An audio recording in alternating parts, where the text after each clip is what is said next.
Welcome everyone to another episode of the Alex and Mo podcast. And tonight, Alex and I are honored to have Dr. Kiaana Howard, former TED Talk speaker. You gave a TED Talk about 3 years ago, Kiana. Yes, so it'll be about 4 years this December. And how was that experience for you? It was great. It was actually an experience like no other. So with the TED Talk, I did it in 2020, and it was all pre-recorded, so I didn't have to do it in front of a live audience because of COVID-19. But initially, I got introduced to the TED Talk by a friend. She was the organizer of the Lenox Village, which is a little area right outside of Nashville, is where I'm from. She organized it, and she was like, "Hey, I want someone to do a talk regarding healthcare." And I had no idea what I was going to talk about. I think I was going to talk about 5 reasons to be a PT. But what actually inspired me to do the TED Talk was my own lived experiences that I had just as a Black woman, and then my own experiences that I had as a physical therapy student as well. And what I didn't see was a lot of therapists that looked like me, or a lot of therapists that were, coming from diverse backgrounds or maybe underserved areas. So that's definitely what inspired the TED Talk. You said you benefited from being exposed to the healthcare profession like late in high school. And how did that motivate you to become a physical therapist, and what challenges you had to go through in terms of like financing for PT school, or if you had to be away from family like Alex and I? Well, Alex is what Florida, so he's close to family, but I had to be miles away from mine. And what social or even emotional barriers you had to overcome to be where you are right now? Yeah, so I'll answer the first question. Mhm. Um, what got me exposed to PT? It was definitely being a student athlete. So in high school and in college, I competed in track and field. And the latter part of high school, my senior year, actually, I sprained my ankle. So that's kind of how I got exposed to physical therapy. And I thought it was an interesting field. I've always wanted to be in healthcare, but didn't really know what avenue to take. But what really solidified my career choice in physical therapy was an internship that I had as an undergraduate student. So there, I was exposed to different physical therapists. A majority of them looked like me. We were in a program that motivated and tried to target individuals that maybe came from diverse backgrounds. Maybe they were first generation to go to college, first generation American, what have you. And we were just exposed to different healthcare avenues. But when I was with the physical therapist that looked like me, it was definitely inspiring because to me, it seemed like this was a career choice that was attainable. This was a career choice that wasn't really out of reach. Um, as far as going to PT school, I went to school out of state. So I went to physical therapy school in Winston-Salem, North Carolina. I went to Winston-Salem State University. And some of the challenges for me was definitely being far away from home. So I called home a lot. I didn't have any family there. But I think what helped was just the close-knit family that I had made within my PT class. We had a small group of us. I think we had a class of about 26 students. So it was very small niche, and all the professors were wonderful. They really wanted us to succeed. So that's kind of what helped me continue on in PT school. First of all, Kiaana, thank you for coming on the show and spend time with us. As we know, everybody's time is valuable. So Mo and myself really do appreciate it. Mentioned that your was a very small program, and you mentioned that exposure to others that look like you. In your class, how many of your classmates were minorities? So we had about 1/3 of the class that were minority students, which I think today is unheard of. So shout out to Winston-Salem State University.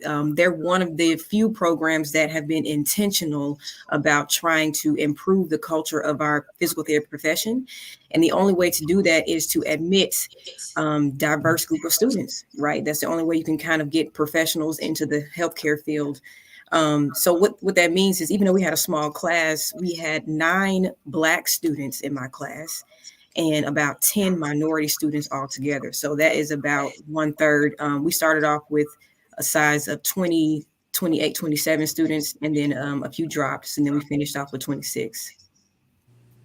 Out of the 10 minority, what was the split male to female? It was, I think, about 4 male, 6 female. So about even. We're pretty consistent with our profession, though. Yeah. I mean, our profession is primarily female, although some may think that it's not, because usually the ones you hear about, or the ones that are more vocal, tend to be the males for the most part. Mm-hmm. So a lot of people are surprised to know that physical therapy as a whole is predominantly female. Okay, so along that same, how much of your faculty was minority? I would say about half of the faculty, maybe 40%. Which is also very important, because representation really, really matters, especially as a student. I think that's another thing, Mo, you asked, like, how did I, survive PT school? What are the support I had? And I think it's because of the diversity of the faculty we had, for sure. As a student coming into graduate school, especially for myself, I was undergrad and went straight to graduate school. Sometimes it can be intimidating. And sometimes you kind of need different support systems, or you want to feel comfortable talking to different faculty and staff. And sometimes as a student, I'll speak from my own experience, I felt more comfortable coming to the faculty that maybe looked like me. Not saying that I didn't go to the other faculty, but I think when you have that environment, right, that is reflective of the populations that we serve, right, that is reflective of the student body, I think it makes it more, for a student perspective, it's more approachable for them to be like, okay, I think I feel more comfortable in this setting because I know I'm not the only one, right? Or maybe I don't have to shield my feelings, or maybe I don't have to make light of a situation, but I can kind of be myself and feel more comfortable in that setting. Kiaana, correct me if I'm wrong. Winston-Salem is a historically Black college, right? It is an HBCU. So did that play a factor in the amount of minority students that were in your program?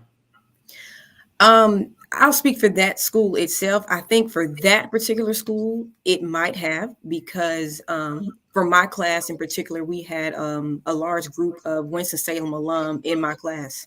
But every HBCU in graduate school does not look like HBCU. Well, that was going to be my next thing, because we know, and I can speak for University of Maryland Eastern Shore, and I'm not calling out the admission people, but even though it's a historically Black college, the majority of people that are in the DPT programs do not look like you or I or Alex. So it does matter the higher level you go, it becomes less diverse. It actually is a representation of our profession. So I just wanted to know, it being a HBCU, if that played a factor in the amount of minorities in the program. Well, Pearson, on my point of this, is there not a financial incentive for these institutions to kind of flip their demographic? So, Alex, that is a question I cannot answer. Partly because I don't know the answer. I don't know either. I'm not sure. Like I said, pure assumption on my point. Not that matters. No, it's not. It's not an assumption. But I have no idea. But anyways, coming back to the original topic. You know what? That is a good question, though. I would really like to know that answer. So maybe we can have somebody. Yes, hopefully we can get an honest answer from someone who is in academia. Yeah. Has control of the financial records. Right. Or in admissions that can answer that question for you. But I would like to know the answer to that too. So someone mentioned that Winston-Salem is a state school. So they do have state funding. So that doesn't apply to them. So you had mentioned that your first experience with physical therapy was as a student athlete. That was how I became on the track of becoming a physical therapist. Mm-hmm. Spent a good amount of time in athletic training room, and initially it was more of an interaction with athletic trainers more so than physical therapist. My high school athletic trainer at the time, who is now the lead athletic trainer for the University of Miami, he basically told me, you don't want to do this. You go to physical therapy, like it's the way you want to go. Anyways, during that time, was seeing people like yourself that like you, was that something you were looking for, or it was just kind of a matter of convenience? I think personally, I can't really speak for all students that, how they choose their physical therapy program. But for me, that was a big factor. And I think it's because I had that internship as an undergraduate student. So I saw what the field could look like. And essentially, that's kind of how I shaped my decision for graduate school. So I got accepted to a few graduate schools, and Winston-Salem State was one of my top choices because I saw the class before me. And I was like, oh, this is a pretty diverse class. So my assumption was, if this class looks like this, my class could look something similar. And I think that comes with knowing yourself. I was pretty blessed at a young age to kind of know like the kind of environments that I would thrive in the best. So that is how I gauged my search when I was applying for PT schools. And Kiaana, how much would you say being an athlete or, being in competitive sport prepared you for being a physical therapist or going through PT school? No doubt. I think being an athlete definitely helped with the discipline factor. Oh, that's awesome. So shout out to Dr. Miglery. She was my former professor. No, I think the being in athletics definitely helps as far as the discipline factor. For me, I was one of the students that I guess kind of went in traditionally into entry level. So I graduated from undergrad and then went straight to graduate school. Other students may take a different path with second career, or they may take a year or two off. But I'd like to describe PT school as when you come from undergrad, it's like you're on a tricycle, and then you go to healthcare graduate school, it's like you're on a motorcycle and you have absolutely no training. So it takes you for a ride, if you will. But being exposed to exercise science, that was my undergrad degree, that really helped shape a lot. Well, they helped give me the foundational knowledge to get into physical therapy school. I think we froze. Some of the, can you guys hear? Yeah, we can hear you. But ultimately, I think just the disciplinary factor kind of helped. Okay. So people and systems count on our silence to keep things status quo. As a Black woman, a wife, mother, and now a professor, do you feel like you're charged to be a domino in discussing and speaking up about healthcare disparities? I think I've been led to. Essentially talking about health disparities was not something that I set out to do as a professional. I think it kind of landed that way because these are the conversations that we weren't having. So again, coming from my graduate program, I was in a bubble, right? So I had this diverse faculty, I had this diverse class, and I'm thinking not kind of naively, oh, everything looks like this. But when I step out as a student right into the clinical practice setting and clinical rotations, I realized it doesn't look like that. And the people around me may not treat me like the people did when I was in school, right, in this bubble, in this safe haven.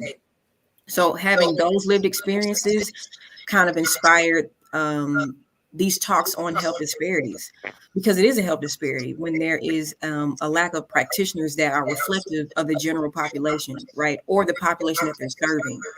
I had plenty of patients tell me, even as a student PT, boy, I'm really glad that you're treating me. I really feel comfortable with you treating me. And there have been plenty of research studies out there that exemplify that there are better health outcomes with providers that are treating patients that look like them.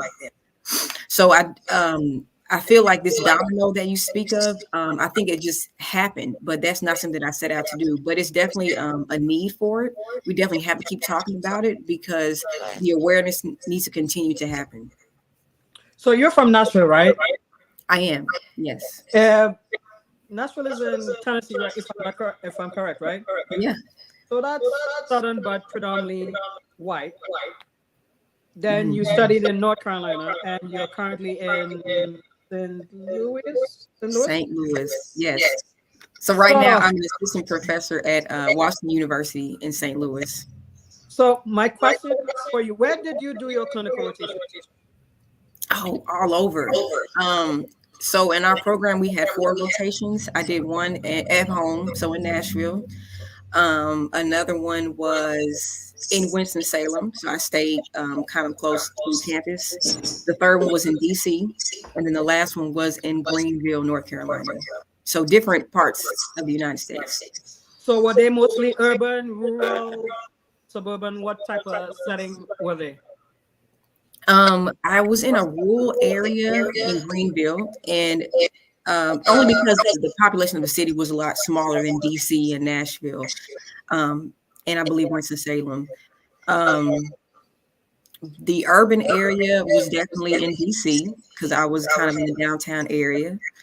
And then suburban area was in the first rotation in Nashville, and then the second rotation in Winston-Salem.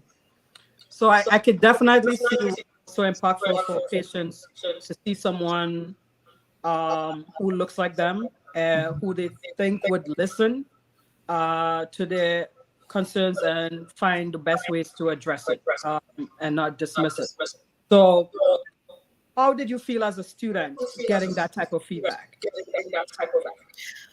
It was definitely eye-opening because to me, I thought that everyone should be doing these things, right? Like just simply as listening. I was like, isn't everyone doing that? And the answer is no. Unfortunately. Or just having that compassion and care with the patient and being understanding and being patient with them. Everyone wasn't doing that. So to hear that as a student, it was kind of eye-opening, like, oh, I guess I'm doing something different. And I guess whatever I'm doing is being received very well compared to, wherever else these patients had came from prior to me. Okay. Now, have you noticed, as you mentioned, you're currently a faculty member, correct? Correct. Have you noticed much of a difference as what it was when you were a student being on the other side of it now?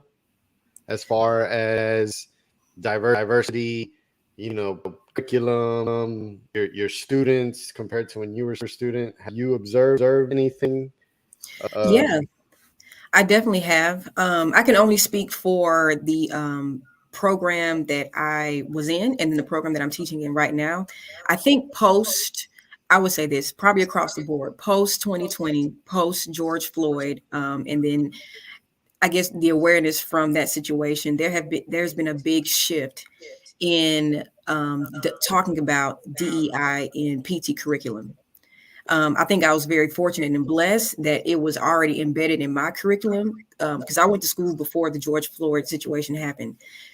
So I think our faculty and staff there really made a point to discuss, like, these are the topics that we need to talk about because this is our community, right? We want to be sure that we are being reflective of the communities that we're serving. We want to be sure that we are being mindful of diverse populations, maybe in underserved areas, if they're historically disadvantaged or they're underinsured. So in my program as a student, that was general talk. We talk about this stuff all the time. So now I think today there's been a huge effort and a huge push to have more discussions about it. And I think that has been student led, partly because a lot of the students probably were fed up about how they were treated or the lack of discussions they were even having in their own curriculums. So yes, it has been a big shift. Question for you, and you could choose to answer it or not. But do you feel since post-COVID, post-George Floyd, that there's been like a huge decline in awareness or intensity to discuss DI issues? And what would you say to someone who believes that because Alex and I were talking about prior to the show, that doing DEI initiatives is like lowering the bar. I mean, I don't feel incompetent. I'm sure Alex doesn't either, or you don't either. But people usually say allowing DEI lowers the bar for the profession. So how would you respond to something like that? I definitely disagree with that. I do not think talking about DEI or having the initiatives lowers the bar for anything. In fact, I feel like it makes our profession more inclusive and it makes our profession more unique. I mean, partly as a physical therapist, we spend the most time with the patient anyway, right? In comparison to a patient that may see like a physician, and if they're in a very high-paced clinic, they may see the physician for about 5 to 10 minutes. But we have the unique ability to see our patients more than once a week, sometimes for about 45 minutes to an hour at a time. So talking about these initiatives in the classroom, talking about these initiatives in the clinical setting is so important because these are the people that we're serving, right? And we need to come to them with, more cultural awareness and more cultural humility in order to really provide those favorable health outcomes that we're looking for.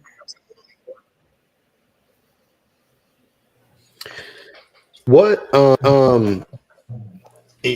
well, I guess first question is what do you teach at the program? Is there a specific subject matter?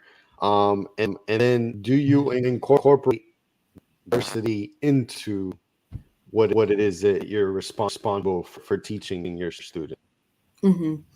So right now, my primary responsibilities is implementing DEI initiatives in our clinical setting. So WashU is a very unique, it's a very unique institution because it's pretty large, right? And a lot of institutions may not have the bandwidth or the, faculty to kind of incorporate different things. But I'm very blessed to be a part of a group of individuals and colleagues that really want to implement DEI strategies. And we do that in 3 different departments. So we have a primary clinical setting. So we do have practicing physical therapists at our institution. When we practice and we see real patients, we have someone implementing DEI strategies in our research sector of our program. And then we also have my colleague implementing DEI strategies within the curriculum in the education portion. So for me, primarily my responsibilities kind of lie within the clinic. So some things that I've done is kind of improve the community engagement, right? Because in order for us to really have those favorable outcomes, we need to be out front in the community. The community needs to see us in order to build that rapport and that trust, right? Another part of the initiatives is doing DEI curriculum or different kind of trainings for the employees only. So for example, we have quarterly DEI trainings or DEI engagement sessions. So every quarter we have a different topic on things like sexual orientation. We have a different topic on cultural awareness and cultural understanding, health literacy. And we just had a topic last week discussing English as a second language, verbal and nonverbal communication. So that's also important to implement as far as the employees. Regarding the teaching, I have been involved in the musculoskeletal sectors with our first year students. And I have discussed social determinants of health with our other cohorts as well. But primarily, primarily my responsibilities lie within the clinic. That sounds like a dope program. I used to when I was a faculty member at the University of South Florida, I worked with some WASH grads, and I think even one of them ended up going back and is possibly faculty there now. Sure, but yeah, it's a good program. I mean, you've got a lot of good things that come out for that program, so it's good to see that they're trying to keep up with the things that are needed in and out of our profession. I mean, I think it goes a long way to the point of having people that look like you, sound like you, and those kinds of things. I mean, I know for me in home health, being Hispanic, speaking Spanish is a huge benefit to a primarily Spanish-speaking patient. Obviously, here in Florida, a big Hispanic population. So the level of comfort you're able to give a patient when they can simply just communicate with you in their native language just kind of sets tone for a much easier and smoother interaction, for them and for you to be able to really help them, right? Because when you're able to put them at ease and you're able to communicate with them and meet them where they're at, the encounter just tends to be a lot better. You're right, Alex. Absolutely. Familiarity breeds comfort and builds therapeutic alliance and trust. You mentioned, Kiana, that you talk about community engagement and SDOH factors in the clinic and in the classroom. We've seen that the leading causes of death, whether it's heart disease, cancer, stroke, kidney, liver diseases, it's more prevalent among minorities. So we just found out that, well, we didn't just find it out, but where you live plays a part in how long you live. But people undervalue social economic factors on health. How do you get students to buy in, or even your colleagues to buy in, that these social determinants of health matter in health outcomes? Yeah. I think for maybe not the buy-in. So I guess in my institution, everybody's already bought in because this is what we're doing anyway. But let's say there's a program or a clinic that hasn't bought into discussing social determinants of health. So you're right. A lot of the leading non-communicable diseases are within minority groups or populations that have been underserved or historically disadvantaged. And where you live has a big part in your health. For example, certain areas in this city, in St. Louis, the life expectancy is dramatic based on what zip code you live in, right? And that kind of has been determined on what resources are in those areas.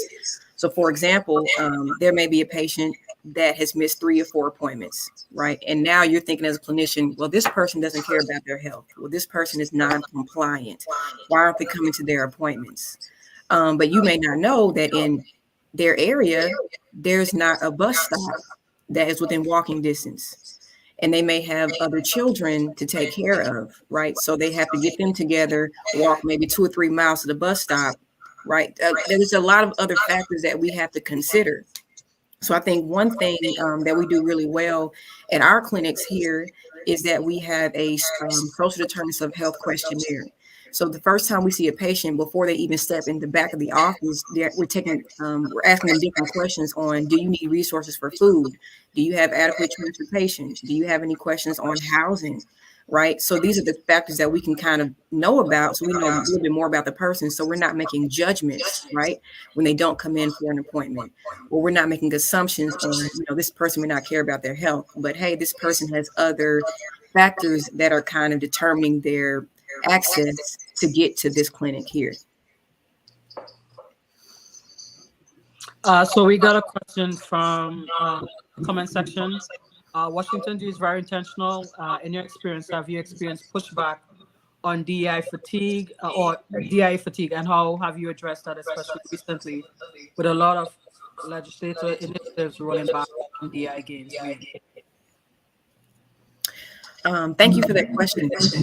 I think personally, I haven't received a lot of pushback as far as DEI fatigue from me, because we have a lot of colleagues that are really supportive of our initiatives.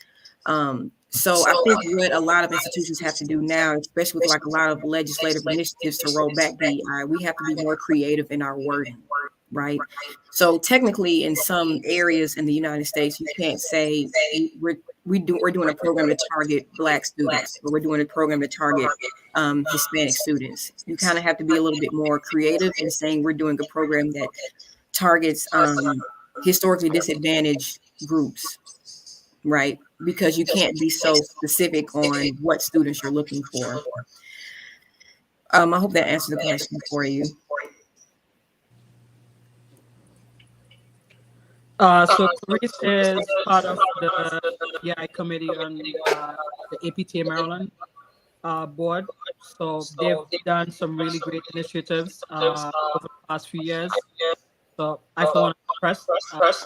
They've started scholarship programs for students as well to help to cut cost of tuition that we know is increasing. She said yes. So our ethical obligation is to do no harm, Kiaana.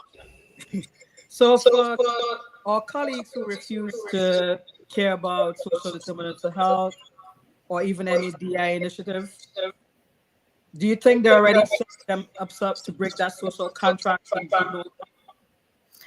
Oh, Mo, you kind of broke up on that last part of the question. For colleagues who have no interest in social determinants of health or any DEI initiatives, do you believe that they're breaking that social contract of do no harm? Absolutely. And I think we can be as candid, on this in this conversation as possible. But not having, first of all, not even acknowledging that there is an issue, right? To not even acknowledge that in our profession, we have a lot of underrepresented individuals, right? I think to even ignore that is doing a disservice, and that is very harmful. Because like Alex just said, previously, him being a PT and being Spanish speaking with those patients that he has, it really bonds and builds rapport, it builds trust. So if we don't have a lot of people even being aware of that, right, or being intentional of in their hiring staff when they hire different clinicians, or being intentional with admissions when they're admitting different students in a PT school, that's really doing a disservice, because now we have a lot of people that may be at a deficit by not having a clinician that may look like them, or not having a clinician that is culturally aware or has that cultural humility to treat them. So what hard truths do you think a profession needs to hear? Both you spoke at the same time. I had more, and then I'll go. Okay. What hard truths do you think our profession needs to hear? Oh, the hard truth is we have a long way to go when it comes to diversifying our profession. And it is evident, right? So I was looking at some data before we got on this call. So APTA, which if you don't know what that means, is the American Physical Therapy Association. They have a demographics profile, and I think it came out in 2022, the latest. So on that demographics profile, they break down the population by race of our physical therapy profession. And there are huge disparities between what the actual U.S. population looks like versus what our profession looks like. So, for example, when someone says we're kind of like evenly represented, so for individuals that identify as white or Caucasian in the U.S., based on census data from 2021, they represent about 75.8% of the U.S. population. And they're evenly represented in PT because they make up about 75.6%. So that's about pretty even. When we think about African Americans or individuals that identify as Black, we make up in the census about 13.6% of the U.S. population. But in PT, we're only represented at 4.2, right? That's a huge disparity. We think about individuals that identify as Hispanic or Latinx, they make up about 18.9% of the U.S. population. But in PT, they're only represented for about 5.4%. Right. So that is the hard truth. We need to just look at the data. And with that, how can we be more intentional, be more engaging? We kind of just look around the population that we're serving. Right. Take a look at your employees if you're in a clinic. Right. Think about the population that you're serving versus what is represented in your employees as well. What steps do you think we need to take along those lines in trying to diversify our profession? Earlier Mo mentioned, and her and I were having a conversation about the perception of not necessarily lowering the bar, right? Mm-hmm. So if you have to be intentional with your hiring, your acceptance into programs. How do we make it? And I don't know if this is feasible or if it's been thought out, but the question is, how do we make the perception that we're still giving them the same opportunity while allowing to increase these minds? Does that make sense? Like, how do we keep it a level entryway while still trying to allow more minorities in? I don't even know if I'm being clear. But I think I get it. like, maybe you can word it better, Mo, because I think perception is reality. For a lot of people, and I wholly agree. I mean, thank you for those numbers, because I know we've had before, and I that number was lower on the African. I don't know why I thought the Hispanics would have been higher, at least in the profession. I'm off in my own little world, but 5%, that's not a lot, right? So how do we get more Hispanics, more African Americans, more minorities, without necessarily giving the perception that we're locking out the majority right now? Right? Has that ever conversation ever come across your table or in your meetings and stuff that you guys do at WashU? Like how did that get addressed? Because it's something I feel like is commonly thrown around, we know from us three that we haven't lowered. We're not doing anything any less than any other of our colleagues. We're working to the highest level that our license allows us to. But how do we combat that perception? Yeah, personally, I haven't been in those conversations where we're talking about how do we admit more diverse students. At the same time, not saying that other students aren't as important, right, or aren't as a factor. But Al, to your point where you said that you thought Hispanics would be a much higher percentage, it could be regionally, right? So, where you're practicing, it may be a large population of Hispanic PT providers, which is so great. But if you're in, Colorado, Wyoming, Kansas, Missouri, it does not look like that. It may not look like that, right? In different parts of the United States. I know for me, before coming here, I was practicing in Atlanta, Georgia. Totally different culture, right? Yeah. That was kind of where I started with my career. So coming to different parts of the country was a culture shock, because I'm like, oh, everything doesn't look like Atlanta. Everything may not look like Florida, right? Every place may not look like Southern California or the Northeast or in DC. It looks different. So these numbers are kind of coming from the entire contiguous states as a whole, right? Like all regions of the United States. And that's a great Alex, point. I know how you feel, because like going to Howard and being from the DMV area, I thought we had a lot of Black therapists, and then my first CSM, I think that's where I met you. I was like, what the heck? Yeah. No, you bring a great point, and I think that we can kind of extract that on a bigger, because we all, in a certain extent, live and work in our own little bubble. We can only work with what's around us and what we see day in and day out. Mm-hmm. We can't always necessarily take that, say, well, now we're going to take this small pieces and just kind of apply it across the whole, because it's not going to work. So would it be fair to individualize it, just like we individualize patient plan of cares? We need to individualize it to these areas, while still trying to work towards increasing those numbers. Yeah. And I think that comes with the exposure, to the other physical therapy institutions that are predominantly white, meaning like their students, their majority of Caucasian or white Americans, and faculty majority Caucasian white Americans. That comes with the exposure of getting them outside of the classroom, right? So, take some. So I think we've been talking about this word all evening: intentionality, right? Let's be intentional about going to different places that may not look like your institution, right? Let's talk about being intentional, going to those underserved areas. Let's be intentional about going to those areas where the majority of that population doesn't look like the majority of the US population.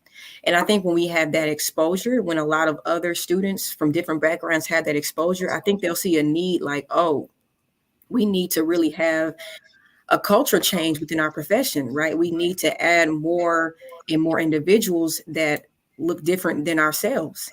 And that's the only way that we're going to really be whole as an industry, is if we're intentional about diversifying our profession.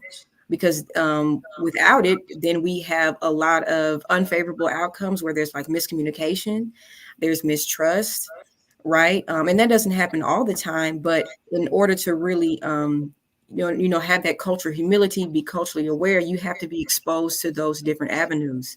And I think it's frowned upon, like these DEI initiatives are frowned upon, because a lot of those individuals may not want to be exposed. A lot of times people are very comfortable in their own bubble. And, thinking about what could be is just something that's not on their radar. But that's another hard truth. Like, we have to be intentional about getting out there, getting into those places that may be uncomfortable for us, so we can actually see what is out there. I see your point, Kiaana. Something that just hit me right now. Like, obviously, I'm a big sports fan, and when you think college football, right? That college sports in general, but primarily college sports now with the IL stuff, you've got these institutions going out to these different communities, right? Pick these athletes because they want them to be representative of their institution for whatever reason, and they're willing to pay them to do that. What would it look like if our profession did that? Not only from a hiring standpoint, but even the educational institutions, right? If you had the WashU's, the University of South Florida, the Howard University, the Winston-Salem State University. Yes. If we had this shift in, hey, we're not just going to wait for the students to come to us.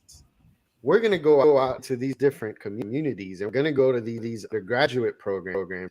We're going to say, hey, let me see your best students. Who's your top? I'll see them. I want to meet them.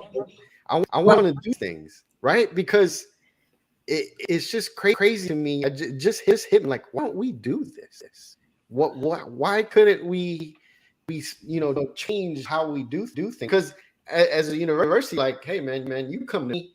I kind of cherry pick based on what I'm seeing on a paper. Some institutions have a formal interview process. Some have done away with it, whatever the case may be. But if there was this one institution that you said, you know what, we're going to do it different. We're going to come get them where they are. We're going to go into, like Deion Sanders going into your grandma's dining room saying, hey, we want you to come to our program because X, Y, and Z. Mm-hmm. Well, full disclosure, I know a few of the HBCUs did that for undergrad. So that's how people like myself was exposed to Howard and Morgan State and Morehouse and Spelman, so that we could come from Trinidad and Tobago to the US, because they came and they met us. So that sounds like a great initiative. I think it will also be good because being devil's advocate here, in home health, the rural areas are very underrepresented, and they also need people who look like them and can understand the things that they're going through. So how can we be intentional to include minorities, but also underserved areas like rural communities? Because the similar barriers that exist for minority students to enter into DPT programs exist for someone who belongs in a very rural environment. Absolutely. And I think that comes with that community engagement. So Alex, to your point, just kind of being intentional to actually go out there. So as a clinic, right, a PT clinic or even a PT school institution, when you engage with the community, they actually they see you, right? You're up front, you're in front of them. And it's a good way to educate different individuals, because some people don't even know that this is a career. right? People don't even know that this is a viable career, like being a physical therapist or even being in rehabilitation sciences. So having that exposure, again, kind of being out in front. Another way is with community engagement, is to partner with other organizations. I think that's a really good thing that we're doing here, is to kind of partner with nonprofit organizations that serve these rural areas, or they serve these underserved or historically disadvantaged populations as well. Yeah, Does Washington College have a volunteer clinic where people in the community come in and they could get treatment? Absolutely. We have a clinic. It's pro bono, but it's called our interprofessional clinic. And this clinic is run on every Fridays. Right now, we have been a clinic for about 2.5 years, and it's run every Friday in the afternoons. And we are intentional about getting individuals to come in if they have been underserved or underinsured. And for this reason, they come in, once a week, or we can kind of treat their needs. And our clinic is mainly student ran, but we have a lot of faculty that are also engaged. I'm one of the faculty that is a part of this initiative as well, our pro bono clinic. Yeah, we had something similar at the University of South Florida. With med school, and we had public health, social work, and it was good for the community. I mean, that's, again, to your point. Like you've got to go where they are, and it starts with the community, because that's where you build up exposure and where you can really help those people that need help. And it's simply as say, Kiaana's like me, I'm going to feel a lot more comfortable disclosing certain things to her that I probably wouldn't tell anybody else, right? Because she's going to get me, she's going to understand me. And that kind of steamrolls in just them having better trust in the system, better faith in the system, that they're going to get what they need. And ultimately, indirectly, I mean, you could save somebody's life that way, right? Like, you've taken something that to somebody else may be pretty insignificant. To that individual, it means a lot. And now they have trust in you. But now their whole family becomes a part of it, because, hey, if you treat me like this, then I feel comfortable with my mom, my son, my brother, sister, cousin, whatever the case may be. And that's a big thing. I think for healthcare as a whole, especially we don't have that at ACTS, right? Like Mo, you said, in the rural, and I even, you made a tweet this weekend, I think, about, that transition from leaving the hospital to going to home care. A lot of people, if you don't have people in the hospitals that look like you, when you're trying to advise a patient as to what that transition is to going home, man, when it's coming from somebody else that doesn't necessarily look like you, well, they don't get it. So I'm just going to go home because this is what needs to happen, as opposed to saying, hey, no, look, this needs to happen, and build that trust. And I think a lot of the problems that we face as a whole could probably be reduced. We just had more diversity, right? Like more people that culture and sensitivity. Absolutely. Yeah, I think you hit the nail on the head with cultural sensitivity. I hope, I can't really see who's in the audience, but I hope the listeners are not like, oh, if I'm not, thinking, oh, if I'm not Black or if I'm not Hispanic, I cannot communicate or treat a Black or Hispanic patient. That is not what we're saying at all. We're just saying that being exposed to, cultural awareness and having cultural sensitivity, those are the factors that improve patient outcomes, right? Not because if you were, Black or Hispanic, you can treat only Black or Hispanics, but I treat multiple races, pretty fine. But what I do know is that I want to continue to practice and improve my cultural understanding, improve my cultural humility. And that's a little bit different than cultural competence. I know that's been a word that's been thrown around a lot. But essentially, there's a difference between being competent and being humble. So when people have the cultural competencies, this is kind of like an old framework of thinking. It's like basic levels of knowledge, and you want to be competent, or you want to know every single thing about this particular culture. Well, honestly, being culturally competent, right, is actually is unrealistic, because culture is something that's very dynamic. It's something that is constantly changing, and these things can look different from generation to generation. You know, for example, someone that may live in Japan in 1970, their perspective of culture is a lot different than someone living in Japan now, right, 2024, or that was born in 2004. So we have to kind of keep that in mind. And we kind of use cultural humility to say that I don't know everything about this culture, but I'm willing to learn. I'm willing to sit down, be, be more self-reflective, come to the patient, where they are, meet them where they are. And that is ultimately how we kind of bridge the gap between these disparities. That's kind of how we bridge the gap and promote more favorable health outcomes.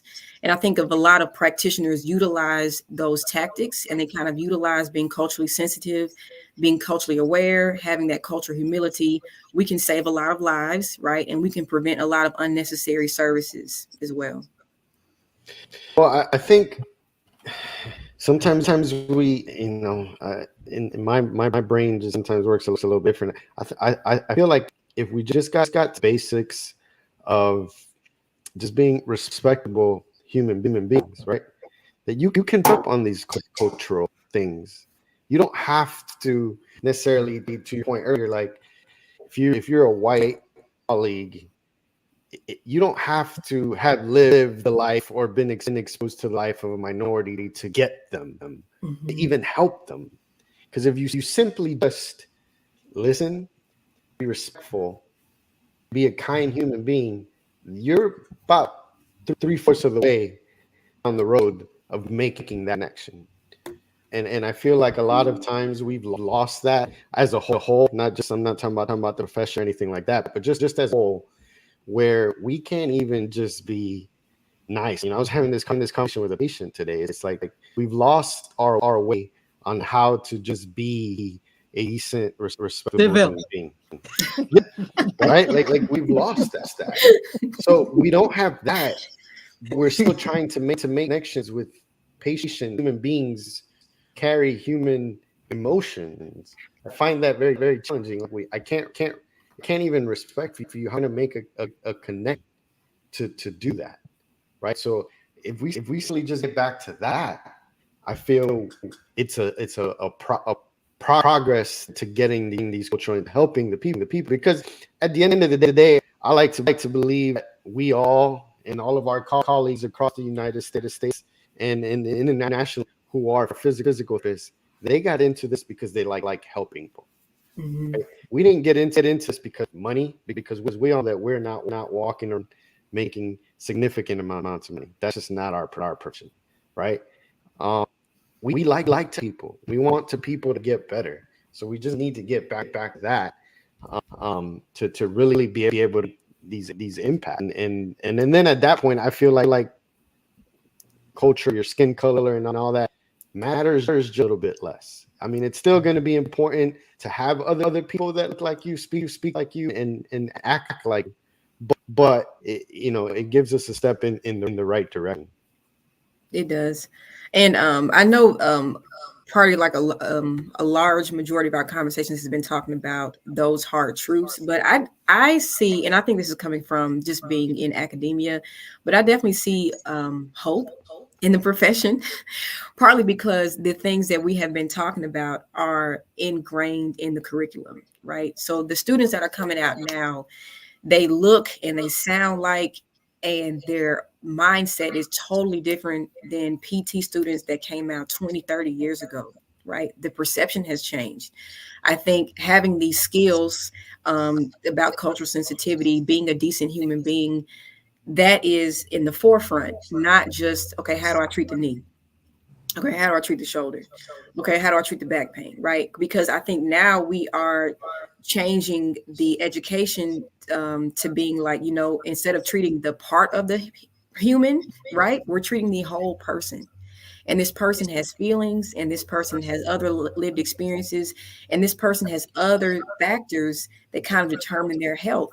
So I definitely see a lot more hope in our profession, and hopefully within healthcare in general, because a lot of the learners and the students that are coming out now, they have a totally different outlook on how they treat and how they care for patients today. That's promising, very promising. Mhm. So hopefully we could get to hire some of those. Yeah. Uh, so speaking as a business owner, is there any way that like executives or management should be aware of being intentional? Like what efforts can they be intentional to make sure they hire a diverse group of people to represent their business, or even implement strategies so that the culture is welcoming and inclusive? Yeah. Mo, I think you spoke something to my life. I don't own a business yet, but maybe that could be in the future. I don't know. She prophesied over me. Hey, Okay. I receive it. I receive it. Mo wants a cut though. She needs some sort of royalties when this business pops up. Okay. But no, on a serious note, I think from a clinical perspective, so like if you are a clinical manager, or if you are on a board member or director, or you have some kind of responsibilities in that realm, being intentional could just be like just being a mentor, right? A lot of high school and undergraduate students need hours in order to get to PT school. You need shadowing hours. So if there are individuals that are coming in and they have questions, maybe they're coming from populations that are disadvantaged, kind of take them under your wing, right? Another thing that you can do to ensure that employees are savvy and they have the proper training is implementing different inclusive trainings throughout the year. So I know a lot of organizations and institutions, they have these diversity trainings, and they're mainly modules that you can kind of just click through, and it's a one-time thing. But in order to be intentional, we have to continue to have these conversations, right? We have to continue to have opportunities to grow in professional development on issues like these.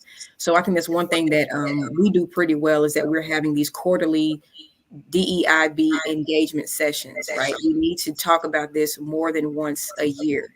And I think when you implement strategies like those, it kind of lets the employees know, like, hey, we need to get on board, with this, or maybe this is a topic, maybe there are some topics that I didn't realize that were important, and now I know about them.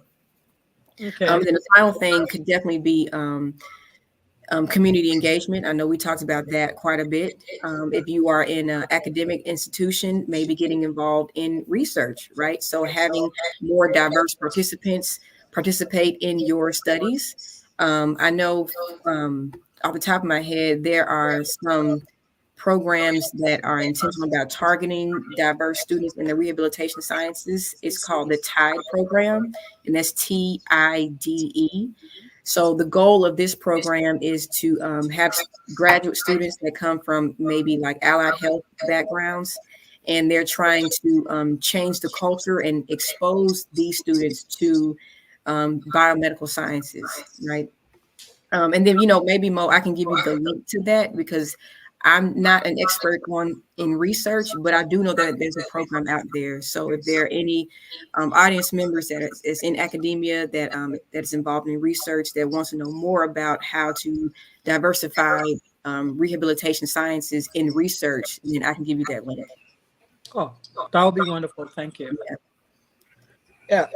So wrapping up, I have one more question. Besides being a business owner, what else can like state chapters do to encourage more DEI initiatives and diversity? I would say kind of take a look at the leadership board. Like, what does the leadership look like? Is the leadership does it look diverse, right? Like, because I think the whole conversation we're having today is how do we improve visible diversity, right? But what if the pushback is that there are no qualified candidates of color for those positions? There's no qualified candidates of color. Or nobody's interested. I feel like that's an excuse we hear so often. Okay. I think I talked about it earlier, about having mentorship, right? There is at least someone that we can kind of help mold and cultivate into these positions of leadership. And that comes from, having inclusive leadership. So I don't, this is kind of a different term that's been thrown out there. Inclusive leadership kind of means this is the leadership team that kind of, they fully embrace diversity and inclusiveness within their organization.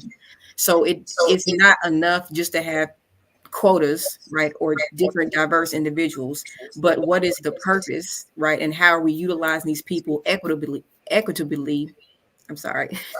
How are we utilizing these people, when it comes to being equitable in our organization? So not having a lot of diverse candidates, I feel like that's too much of an excuse, because there's someone out there. And even if they don't, or they're not qualified, we can kind of take them under our wing, right, and help them to become qualified. How can we sponsor this person? How can we support this person? How can we put this person in front of other individuals that can help them improve their professional development? Absolutely. I've learned a lot today.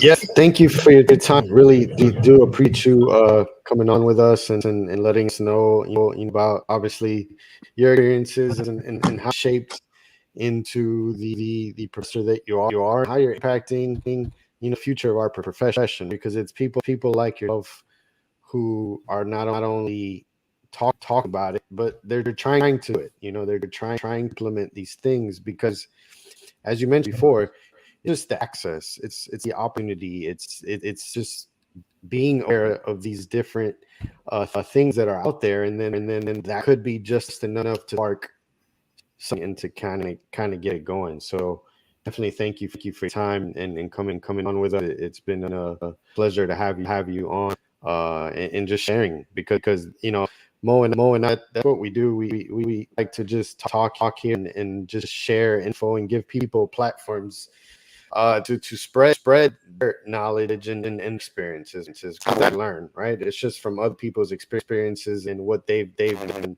and haven't done, and that we get to improve upon.